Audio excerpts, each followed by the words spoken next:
मेहनत होगी। हमेशा ये सोचो कि मैं भी जवान हूँ, मैं कभी कर सकती हूँ। जो जिसका दिल जवान है ना वो जवान है। मकर आसन कमर के दोनों पैरों से किया, श्वास को भरते हुए नीचे छोड़ते हुए। उसके बाद दूसरा है भुजंग आसन। भुजंग आसन, भुजंग माने सर। अब श्वास को भरते हुए ऊपर उठाएंगे। कमर के लिए बहुत बहुत बढ़िया आसन है। ऊपर उठाएंगे, ऊपर देखेंगे आसमान की ओर और उठें ऊपर की ओर, ऊपर देखिए छत की ओर। हाँ, छोड़ दीजिए श्वासों को नीचे। फिर से श्वास भरते हुए ऊपर उठेंगे। इसमें सब लिखे क्या है, आप सीखो। फिर छोड़ देंगे नीचे सांस को। इसका दूसरा पोज करेंगे। हाँ, बायां हाथ नीचे, दाएं उसके ऊपर, दोनों हाथों को ऊपर उठाएंगे सांस भरते हुए। दोनों हाथ की कोहनियां बिल्कुल सीधी और ऊपर की ओर देख रहे हैं। बहुत बढ़िया, बहुत सुंदर। तालियां, शाबाश।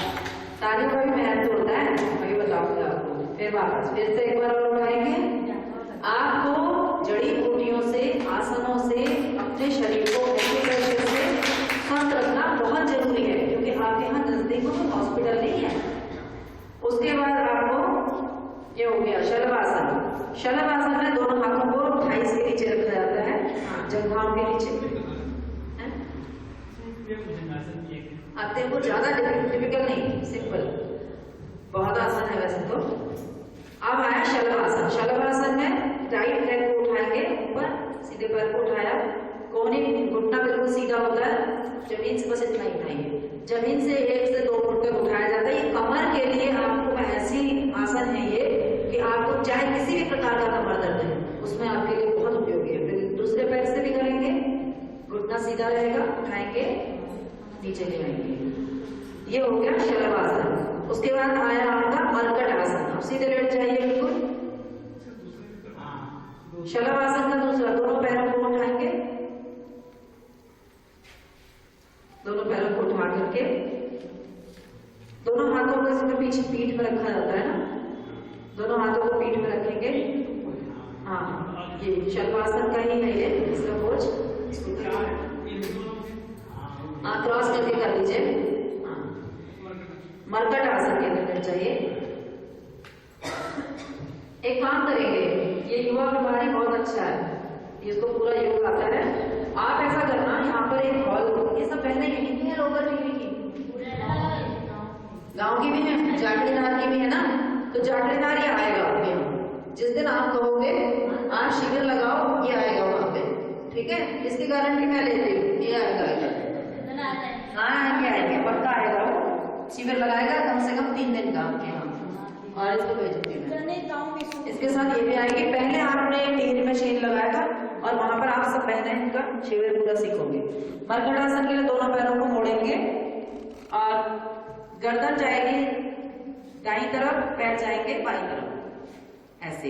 इसमें क्रॉस किया जाता है। ये इतना अच्छा है, मान लो आपने बहुत काम किया, थक गए, या सफर से आए थक गए, या घास काट के थक गए, आप आते ही इसको कर लो, इतना बढ़िया है। फिर वापस, फिर दूसरी तरफ करेंगे। इसमें क्रॉस किया जाता है, जैसे कपड़े को निचोड़ती हो ना, एक को इधर घुमाती हो, एक को इधर घुमाती हो, ऐसे ही बॉडी को इस तरफ ऐसे घुमाना।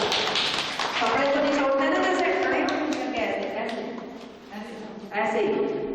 तो आप जब इसको निचोड़ोगे तो आपके बॉडी का जितना फैट है, जितना भी अंदर भीतर विकार है, सारे ऐसे हो जाएंगे, मांसपेशियां बिल्कुल सही हो जाएंगी। शाबाश, बहुत अच्छा। इसका दूसरा पोज भी है, दोनों पैरों में गैप करके राइट लेग घुटने को लेफ्ट पंजे से मिलाएंगे, एड़ी से मिलाएंगे, शाबाश, ऐसे। और दूसरी तरफ से भी करेंगे। कमर के लिए कहीं डॉक्टर के पास आपको नहीं जाना, दवाई नहीं खानी, पेन किलर नहीं खाना। पेन किलर खाओगे आपके लीवर, किडनी, हार्ट, लंग्स सब खत्म हो जाएंगे, इसलिए कभी मत खाओ। बहुत परिवार स्थिति, बहुत मजबूरी है तभी खाओ। सूक्ष्म है। अब इसके बाद हो गया आपका पवन मरकट आसन का पवन मुक्त आसन। पवन मुक्त आसन में जैसे राइट पैर को मोड़ा, पवन माने हवा, मुक्त माने मुक्त, पेट की जो हवा है उसको मुक्त करने के लिए, ऐसे। शाबाश, बहुत अच्छा। ताली बजाइए। दूसरे पैर से भी, दूसरे पैर से भी पवन मुक्त आसन।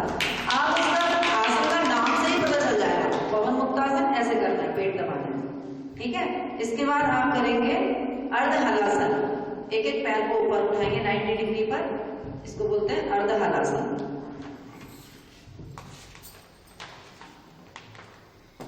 शाबाश, नीचे ले आएंगे, दूसरे पैर को उठाएंगे, अर्ध हलासन। अर्ध हलासन, पूर्ण हलासन दोनों पैरों को पीछे ले जाके होता है, अर्ध हलासन 90 डिग्री पे उठाने से होता है। उसके बाद है पाद वृत्तासन। राइट पैर से बड़ा बड़ा, पाद माने पैर, वृत्त माने सर्कल, वृत्त माने गोला, आसन माने जो जिससे पैर से गोला बनाया जाए वो वाला आसन, पाद वृत्तासन। शाबाश, इसको 8-8 बार, 10-10 बार, 20-20, 30-30, 40-40, 50-50 बार भी किया जा सकता है। बाएं पैर से भी करेंगे पाद वृत्तासन। फिर है द्विचक्रिकासन। द्विचक्री माने 2 चक्र आसन। दोनों पैरों को फोल्ड करके, ऐसे नहीं, पूरा ऊपर उठाएंगे, पहले दोनों पैरों को ऊपर उठाया, हाँ उठाओ, कोई दिक्कत नहीं है, बच्चे हो तो, हाँ ऐसे, शाबाश। इसको दोबारा विपरीत भी करो, पूरा पैर सीधे, शॉर्टकट नहीं मारो, पहले जमीन पर लाओ पैरों को, जमीन में लाओ पैरों को, सीधा करो, सीधा करो पहले पैरों को, हाँ ऊपर उठाओ, हाँ अब वापस मोड़ के नीचे ले जाओ, ऐसे, शाबाश। अब इसी को विपरीत करो, पैरों को रगड़ के पास लाओ, पहले रगड़ के पास लाओ, ऊपर उठाओ, नीचे, पूरा 90 डिग्री पर लाओ, शॉर्टकट नहीं मारो, पूरा करो, ऐसे, शाबाश, ऐसे करना है। फिर है शवासन। बहुत थक गया है बच्चा, अब इसको थोड़ा आराम चाहिए, शव की भांति लेट जाना, शवासन। उस परम पिता प्रभु को ध्यान करते हुए, उसको भीतर अपने समाहित करते हुए पूरे हर एक नस नाड़ी को बिल्कुल शांत छोड़ देते हैं। श्वासों की गति को सामान्य करने के लिए, रक्त के प्रवाह को सामान्य करने के लिए शवासन बहुत आवश्यक है।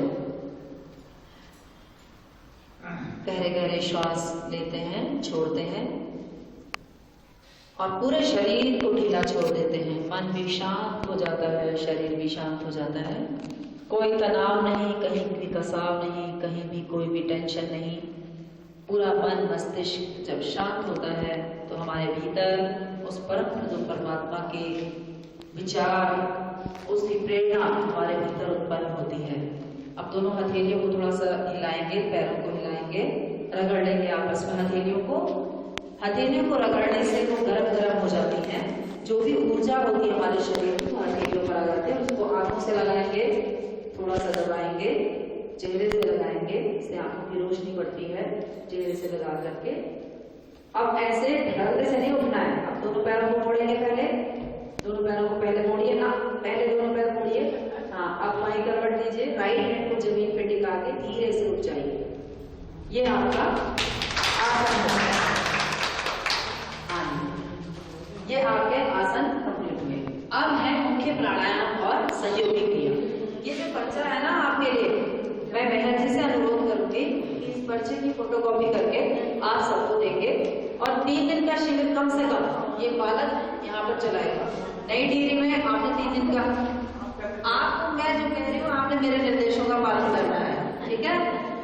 और 3 दिन का शिविर ये यहाँ मिलेगा और 3 दिन का शिविर ये जागृतिधार मिलेगा। फिलहाल आपको मैं 2 ही तहसील के लिए बोल रही हूँ, ठीक है। उसके बाद आगे जिस तहसील में जाना होगा बात करके फिर बताऊंगी। बहनों ऐसा है, देखो जब ये हम सेवा करते हैं ना, सेवा से क्या मिलता है? सुख मिलता है। क्या मिलता है? हमें अपने जीवन को केवल अपने लिए जीना है। अपने लिए तो जानवर भी जी रहे हैं, अपने लिए तो पशु भी जी रहा है। तो मनुष्य कौन होता है?